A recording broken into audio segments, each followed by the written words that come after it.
एक बार होती है, कई बार डिले भी होती है और नेक्स्ट टाइम उनकी जल्दी भी होगी। और काफ़ी एजेंडे थे, अलग अलग वेरियस डिपार्टमेंट्स के थे। जो टारगेट्स थे उन्होंने कहाँ तक कंप्लीट किए, उसमें नए सुझाव भी जुड़ते हैं। पिछली मीटिंग के भी सुझाव मिनट्स में आए हुए थे, तो बड़ी फ्रूटफुल मीटिंग रही, बड़े अच्छे माहौल में बैठक हुई, बड़ा कंस्ट्रक्टिव काम जो पिछली बार भी मीटिंग में इनके जिम्मे लगाया था, लगभग सबने पूरा प्रयास करके उसको। लास्ट में ये विषय आया, मुझे नहीं पता आप खड़े थे अंदर नहीं खड़े थे, मैंने ये विषय लिया है और मैंने बोला है उनको। एक नीलोखेड़ी के तहसीलदार अभी बाहर में आया तो लोग रजिस्ट्री कराने के लिए दिक्कत में सुबह से खड़े हैं 9 बजे से। मुझे बताया उन्होंने, तो उन्होंने कहा भी एक निशानदेही के लिए गए हुए थे, ये था। उन्होंने मेरा सर पेपर है, बच्चों के पेपर है, टेस्टिंग करने वाला भी नहीं है। कर लो एक बार, तो मैंने उनको कहा कि ये प्रॉपर वे नहीं है। और तो अभी उन्होंने कहा कि नायब तहसीलदार की ड्यूटी लगा दी, वो भी छुट्टी पे थे। लेकिन कोई ना कोई, मैंने कहा डिस्ट्रिक्ट हेडक्वार्टर पर, क्योंकि मैक्सिमम यहाँ पर तहसील के अंदर काम रहता है, कोई ना कोई रहना चाहिए। ये भी लास्ट में मैंने बात, ये प्रेशर तो रहना ही चाहिए, ये करप्ट आदमी को तो ये प्रेशर रहना ही चाहिए। लेकिन 6 महीने से लोग परेशान हो रहे हैं बहुत। नहीं, वो अलग बात है, लेकिन ये लोग करप्शन से भी परेशान थे। अब मीडिया के लोग, हम लगातार करप्शन के इश्यूज उठाते थे, परेशान थे।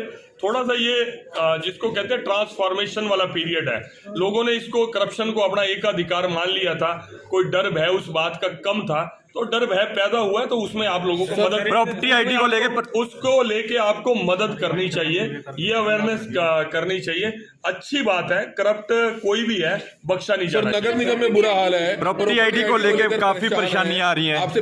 प्रॉपर्टी आईडी के लिए पूरा प्रयास हो रहा है कि सेल्फ असेसमेंट का, मैंने ये बैठक माननीय मुख्यमंत्री जी के साथ करी है कि अगर जिनको प्रॉब्लम्स आ रही है कंपनीज के सर्वे के कारण, गड़बड़ी के कारण, और अप्रूव्ड एरियाज को भी कई बार अनअप्रूव्ड एरिया, ये वेरियस मीटिंग्स के अंदर ये मुद्दा उठाया जा सके। और मैंने अभी सेल्फ असेसमेंट का एक फॉर्म भी अपने साथियों के साथ मिलके उसको क्रिएट किया और मैंने सीएम साहब के सामने रखा है। मुझे लगता है कि जल्दी इसका निराकरण।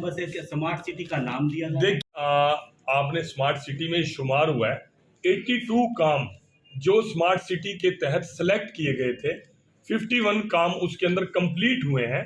तो स्मार्ट सिटी में होने में टोटल स्मार्ट सिटी तो नगर निगम एरिया में भी है। स्मार्ट सिटी के अंदर कुछ प्रोजेक्ट्स हैं, मैंने आज वो लिस्ट मांगी है जी। 51 काम जो स्मार्ट सिटी के तहत सेलेक्ट हुए थे और कंप्लीट हो चुके हैं, और जो बैलेंस काम है जो रह गए उसकी भी लिस्ट है। तो वो मैंने लिस्ट मांगी, और जो काम अभी इन प्रोग्रेस है वो लिस्ट भी मैंने मांग लिया। स्मार्ट सिटी में जो प्रोजेक्ट लिए गए उनकी स्थिति क्या है, असली आप सब लोगों की टीम को साथ ले जाके उसकी जानकारी लेने का काम है, वो करेंगे। हरियाणा में जो है राहुल गांधी की चिंता है। देखिए, तो ओवरऑल वर्ल्ड में जो घटनाएं घट रही है उसको लेकर कोई ये हरियाणा में यात्रा हुई है उसके कारण तो ये हुआ नहीं। ये तो एक आपने देखा कि चाइना की तरफ से कितना चैलेंज है। कल पार्लियामेंट के अंदर मैंने देखा, जब मैंने एंटर किया तो सभी लोगों ने मास्क डाला हुआ था, उसको भी लेके हमने आज इस बैठक के अंदर चर्चा की है कि चैरिटी से हमारे पास 20-22 लाख N95 मास्क आए थे। जब पिछली बार बहुत ज़्यादा कोविड फैला हुआ था तो लगभग 10-11 लाख हमने बांटे, अभी भी पड़े हैं। तो मैंने आज मीटिंग के अंदर वो भी ऑफर किया है कि US मेक N95 अच्छी क्वालिटी के हैं, वो आप उसका भी एक प्रोग्राम करके। किस तरह देखते हैं सर? नहीं, हम कब कह रहे हैं रोक दें यार, वो उन्होंने सोचना है। कांग्रेस मजबूत होगी और प्रोटोकॉल के ना होनी भी चाहिए, बड़े बुरे हाल में है, होनी भी चाहिए। इतनी बड़ी गत उनके कारण ही बनी, कुछ तो बेचारे विपक्ष तो थोड़ा बहुत तो रहना ही चाहिए ना, एक तरफा तो वो नहीं, थोड़ा बहुत तो होना ही चाहिए। हम भी भगवान से प्रार्थना करें, ज्यादा वो थोड़े बहुत के लिए कह रहे हैं, कोई बात नहीं, खतरे में क्या दिक्कत है। बीजेपी तो 40 साल विपक्ष में रहकर भी आज दुनिया का सबसे बड़ा सिंगल लार्जेस्ट पार्टी ऐसी है कि जिसकी सदस्य संख्या पूरी दुनिया में सबसे ज्यादा कोई भी। सर एनसीआर की कंफ्यूजन है, करनाल रहेगा नहीं रहेगा। बहुत अच्छा आपने बात पूछी। एनसीआर का मुद्दा मैंने पार्लियामेंट के अंदर उठाया, मैंने बात रखी, और मैं आपको जानकारी देना चाहता हूँ, अपने जो मंत्री, केंद्रीय मंत्री हैं पुरी जी, उन्होंने इस बात को नोटिस भी किया। फिर उसके बाद मेरी अलग से उनके साथ बातचीत हुई, तो उन्होंने कहा कि ये एक थोड़ा संशय बना हुआ है, कुछ स्टेट्स उसको 200 किलोमीटर तक लेके जाना चाहते हैं।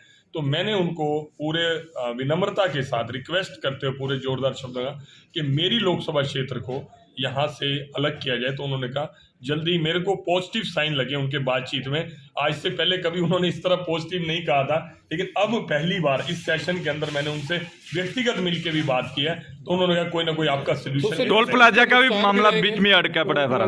टोल प्लाजा का मामला कोई अटका नहीं हुआ। टोल प्लाजा का मुद्दा मैंने 60 किलोमीटर वाला उठाया था, तो उन्होंने जो मूर्थल वाला और बस्ताड़ा वाला उसको 60 किलोमीटर किया। मैंने बीच में पानीपत वाला बात बोली थी, तो पानीपत वाला उन्होंने कहा ये फ्लाईओवर का टोल है, ना कि नेशनल हाईवे का टोल है, वो टोल अलग था।